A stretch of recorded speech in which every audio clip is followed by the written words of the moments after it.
joining us for CFO in the Know. I'm Peoria Unified School District's Chief Communications Officer, Danielle Airy, and I am so pleased to be here with you today hosting this event alongside my colleague, Michelle Myers. She is our Chief Financial Officer here in the district and has just recently been honored with 2 awards, the Certificate of Excellence in Financial Reporting from the Association for School Business Officials International, as well as a Certificate of Achievement for Excellence in Financial Reporting from the Government Finance Officers Association. So award-winning team here, of course, committed to transparency in all that they do. I'm so glad to have you here, Michelle, and I want to thank you for joining us. Thank you, Danielle. Appreciate the honor to be here today and the opportunity to share information about school finance. And Peoria Unified is the largest public employer in the city of Peoria, and we have schools in both Peoria and Glendale. We support and educate 34,000 students, and we have 4,000 employees, including teachers on our staff. And we really are a very large district, as you know, spanning over 125 miles from Westgate to Lake Pleasant. We transport students over 2 million miles a year, and we provide 4 million meals each year to our students. And the reason why I highlight that, in addition to educating students and supporting families, we also support the economy here in Peoria. And so all of those considerations are so important when we set our budget, when we do financial reporting each year, to ensure that we're being good stewards of public resources. Well, and that's so critically important. And in fact, stewardship of resources has been a very large part of our district's strategic plan. And it's not something that we just kind of casually share. We really have memorialized that in our strategic plan and made a focused and concerted effort to make sure we are sharing that with our community and that we are making the right choices with each and every dollar that we receive and being good stewards. I wonder if maybe we could start, of course, coming up on the ballot this November, there is an election. And I'm wondering if you can just maybe begin by sharing a little bit more with our community about what it is that's on that ballot, what they can expect to see. Thank you. I can certainly do that. Peoria Unified has a $120 million bond authorization question on the November 5th ballot.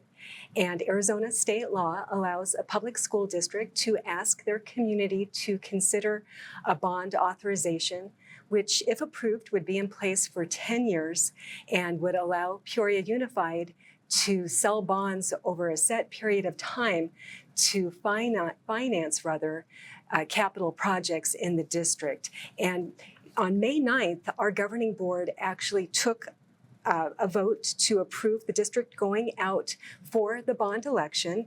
However, the work leading up to that recommendation started back in January with the Citizens Advisory Committee. We had 11 community members who met 7 times over 4 months as they considered information that the district shared that included information from our most recent facility assessment study that was done district-wide, information from a demographic study, tax rate data, enrollment data, as well as considering the age of technology and school buses in the district. And so that committee met.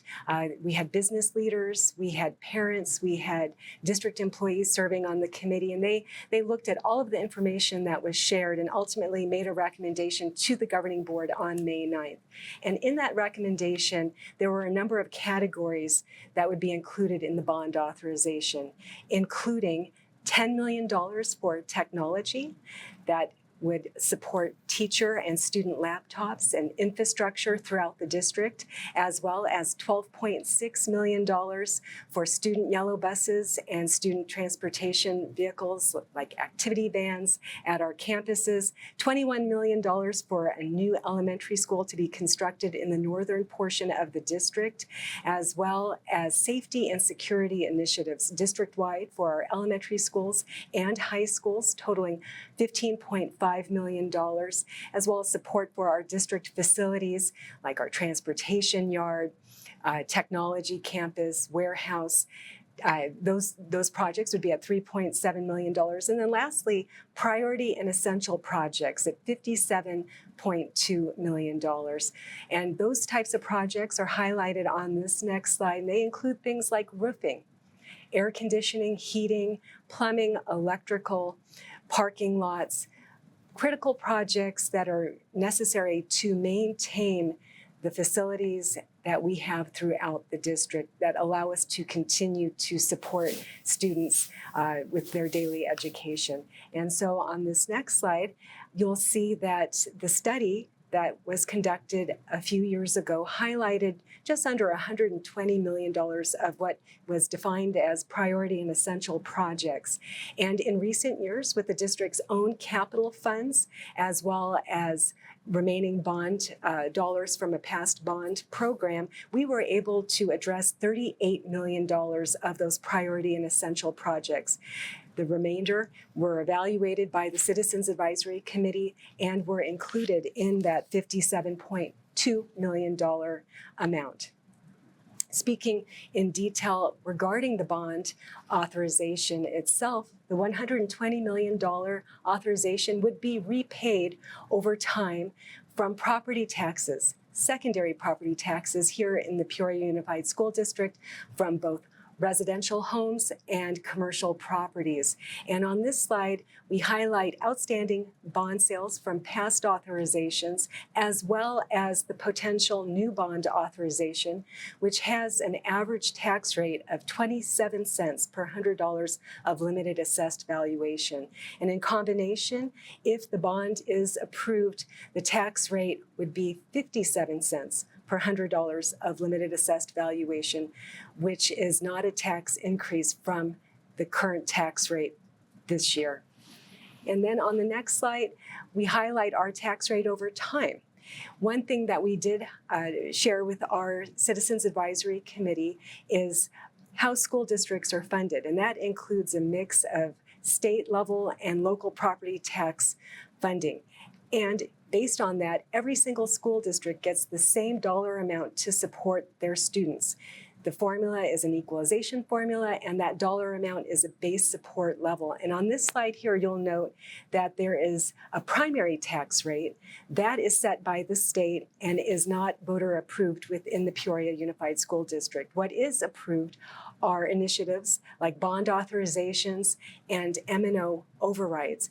And we manage that tax rate with intention every year. And you can see that in recent years, that combined secondary tax rate has been declining. And for fiscal year 2025, it's 58 cents per $100 of limited assessed valuation for our outstanding bonds. And in combination, it's $1.81 per $100 of limited assessed valuation.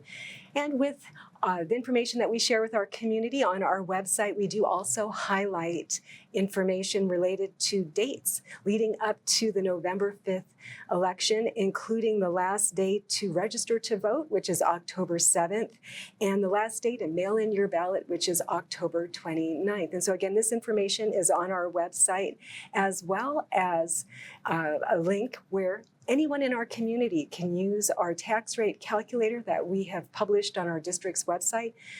A community member can take their assessed valuation from their property tax statement and type that data into the calculator, and they'll be able to see in real time what the property tax impact would be to their home based on the proposed new bond authorization as well as existing bond sales.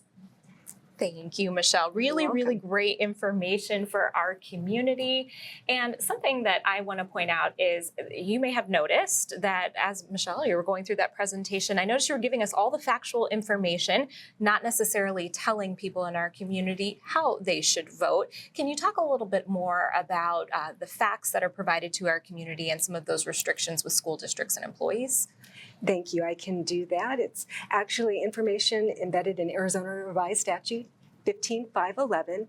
And what that statute requires is for school district employees, while they are on the clock working in their position on district property using district resources, they cannot advocate for or against a ballot measure. be it related to the school district or not. They can provide factual information, which is what we are doing today, but no district employee can advocate for an initiative or tell someone how to vote. Well, being that we're in positions of public trust as school district employees, we want to make sure that that's an important note that we share and that we certainly maintain that. Well, hopefully you had an opportunity to send in a question. For the last couple of weeks, we have been reaching out to our community and saying, our CFO here in the know, what questions do you have, either related to the bond that we have on the ballot or, of course, anything related to school finance? And I know Michelle is happy to answer those questions. So I want to thank those that responded to that and were able to send in the questions. And I want to make sure we get to all those questions, Michelle, and hopefully you are up for answering them. So I've compiled a few of them here so that we can begin to tackle them. First, we had a question just wondering, is there currently a bond in place? Or maybe you can share, when's the last time the school district had a bond in place? Thank you. It was back in 2012 when our community last approved a bond authorization here in Peoria Unified, a $180 million bond. And the program supported renovations at our elementary schools, high schools, support facilities, as well as funded technology purchases, laptops, school buses, those types of capital items. And so it's been many years. A bond authorization is in place for 10 years, and our last bond sale under the 2012 program was back in 2019. So the bond is fully expended. It's in the record books, so to speak, and we don't have a bond program at this point in time or any bond proceeds to spend. Well, thank you. I think it's important to note for our community, not only have you provided updates to our community annually regarding our past bond programs and annually report out at governing board meetings related to that, but there's also a lot of information available on the district's website where they can go in and see every aspect of how we spent that 2012 bond. That's correct. We have a report district-wide at a school level that identifies the projects and investments that were made on those campuses. Thank you. Really important to know. We had another community member send in a question specific to the retirement community of Sun City and asking how bonds and overrides impact the residents of Sun City, or maybe can you share how would this bond impact Sun City? That's a very good question. I've heard that question before. Sun City is actually not part of the taxing jurisdiction in Peoria Unified. And the reason for that is back in the 1970s, they were permitted to step out of our taxation jurisdiction. Now, today, under current state law, communities can't do that. In order for a community to be able to step out, there's actually a petition process. The county school superintendent has to be involved, and ultimately it takes an election from voters in that community to approve any changes. So what happened in the 1970s can't happen today, but Sun City is not part of our taxing jurisdiction. And all of this is covered under Arizona Revised Statute 15460. Thank you. Really important information there as well. Another question I want to get to, someone writes in and shares some of the district's elementary schools are bursting at the seams, while there are others that maybe have seen a decrease in enrollment over time. Why not maybe save the district money by redoing the current boundaries and maybe moving some of the students that are in an area of maybe higher growth to some of the schools with a lower enrollment? Can you speak a little bit to that? That's a very good question. I've heard that question before. And when it comes to boundary adjustments, it's a very complicated analysis. And what I mean by that is not just stewardship of resources, but also the other perspectives within our strategic plan come into play: student success, community connection, safety and well-being, as well as stewardship. And when we evaluate the potential to move a boundary or make an adjustment, it's a multi-year process and oftentimes does not result in a significant budget savings, because if you adjust the boundary, sometimes you're transporting kids for a longer period of time. You're spending more on fuel costs, and so the savings may not be realized. But it's a comprehensive analysis and does not have one budget impact. It's multifaceted. Very good. Well, thank you for addressing that one. So one of the, I would say, most frequent questions that we have been receiving specific to this particular bond initiative that is on the ballot, why is it that there is future elementary school construction on this ballot rather than construction of a high school or in addition to construction of a high school? Can you talk a little bit about that? Thank you, I can. When our Citizens Advisory Committee met, they actually received information from a company called Applied Economics regarding the district's most recent demographic study. And I should also mention all of our Citizens Advisory Committee meetings, the agendas, the minutes, the materials are in board docs available for our community to review, including the study I'm referencing. And within that study, there were enrollment projections for the next 10 years looking at growth patterns. And we know that in the next 10 years with our enrollment projections that the need for an elementary school is greater than a high school, coupled with we have land already that the district owns that can be used for future elementary school construction in the northern part of the district. Also, the consideration of the new charter school that's going to be built and come online in the next couple of years was discussed, and that charter has a comprehensive high school. So all factors coming together resulted in an elementary school recommendation versus a high school. And I'll also note, Peoria Unified, with our own capital dollars, we're going to be adding an education building on the Liberty High School campus to help support that school and the enrollment that's currently in place. And that'll provide support and opportunities for those students. Well, thank you for that. Another question that came in, and I mentioned this briefly at the start of our program today, is that bonds are not the only item that may appear on somebody's ballot outside of the school district. Through the state of Arizona, there are maintenance and operations overrides, as well as bonds and some other funding sources. Can you talk a little bit about the difference between a bond and an override? Absolutely. A bond is for tangible capital items. And so we think of buses, buildings, technology, construction, where maintenance and operations is where a school district spends the majority of their budget each year. It supports salaries and benefits for teachers and staff, utilities, supplies, transportation, special education costs. And so Peoria Unified does have a 13% M&O override, and what that allows the district to do is have additional M&O funding for programs that would not normally be included in our annual budget. Our override supports having an assistant principal at each campus, nurses at our schools, and healthcare providers, as well as gifted and reading programs, extracurricular activities, athletics, arts, all-day kindergarten, free of cost. And that's so important because the district only receives funding for a half day. So we are able to offer it full day to our community free of charge. And the override supports teacher compensation and staff compensation as well. $33 million worth of funding each year, actually. And so when you think of a bond, it's buses and buildings. When you think of an override, it's people and programs, and that's really the difference. And I'll note that an override is in place for 7 years. It's voter approved and is repaid as well from secondary property taxes. Well, thank you for clarifying. I think that's a really important note, as maybe others who aren't originally from Arizona. Things are a little bit different here. And then also if you are in another area of our state, of course, your ballot very well may look different than here in the Peoria Unified School District, where we do just have that bond for some of those items that have like a useful life beyond maybe 5 years that would be covered from the items we have listed there as well. So thank you for highlighting that for us. Another question I want to get to, we had a community member asking specific to Title I funding. And if you can maybe explain, they're really more so wondering, how do the elections impact the title funds that we receive? And so does the presidential election determine the amount of money we receive through Title I? Could you touch on that? Thank you. That's a very good question. Title I actually started back in 1965 under President Lyndon Johnson and the U.S. Congress when the Elementary and Secondary Education Act was approved. And it's had different names over the years, but it's still in effect today.